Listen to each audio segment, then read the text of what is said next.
Did you know that over 70% of people admit they've been publicly humiliated at least once in their lives? Humiliation doesn't just hurt emotionally, it can actually lower your confidence and self-esteem. Some studies even show it's one of the main reasons people struggle with anxiety in social situations. When we find ourselves in this situation, most of us freeze, or worse, lash out and regret it later. But what if I told you there are ways you can respond that can completely change the game? A response that shuts down the humiliation, leaves your dignity intact, and even earns you respect. Humiliation is something we've all experienced at some point in our life, and let's face it, it's never a good feeling.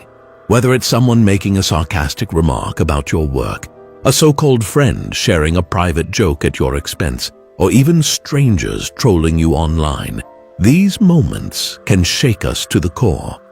And let's be honest, no one teaches us how to handle these situations properly. We're either told to shrug it off or stand up for yourself. But what does that even mean? Shrugging it off often makes you feel small, and standing up for yourself, it's easy to lose control and end up escalating the situation. So this is where the challenge starts. How do you shut down humiliation in a way that's calm, collected, and incredibly effective? That's exactly what we're going to figure out today. In this video, we're diving into some effective tips and psychological techniques inspired by the timeless wisdom of Stoic philosophy. These strategies won't just help you navigate humiliating situations calmly. They'll also help you gain respect from those around you, and trust me, by the end of this video, you'll feel ready to handle anything life throws your way. Before we begin, please subscribe and tap the notification bell so you never miss out on more amazing videos like this. Let's get started. The Psychology of Humiliation. Why do people humiliate others? It's a question we've all asked ourselves after being on the receiving end of a stinging remark or a cutting look. On the surface, it may feel like the attack is all about you, your actions, your personality, your perceived flaws.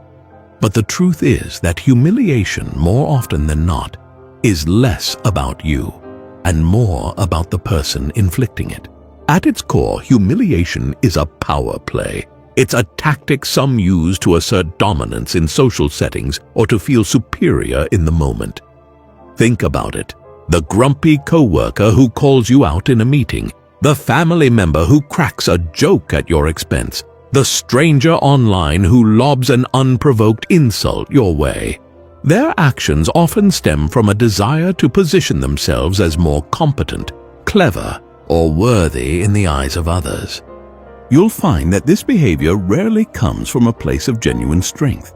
Instead, it's often rooted in insecurity.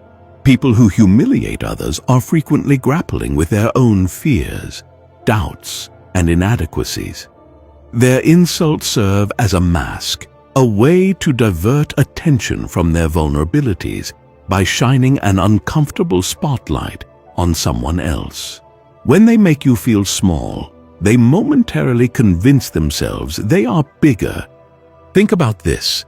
Have you ever noticed that those who are genuinely confident and secure in themselves rarely resort to humiliating others? They don't need to. True strength is quiet, steady, and grounded. It uplifts rather than tears down. Now, let's bring in some timeless wisdom to ground this understanding. Marcus Aurelius, one of the greatest Stoic philosophers, wrote, "You have power over your mind, not outside events. Realize this, and you will find strength." In the context of humiliation, this is a game changer. You cannot always control what others say or do. People will lash out, project their issues, and attempt to provoke you. But their actions don't have to dictate your emotions or your response. The most important truth you'll learn today is that humiliation only has power if you grant it. When someone attempts to belittle you,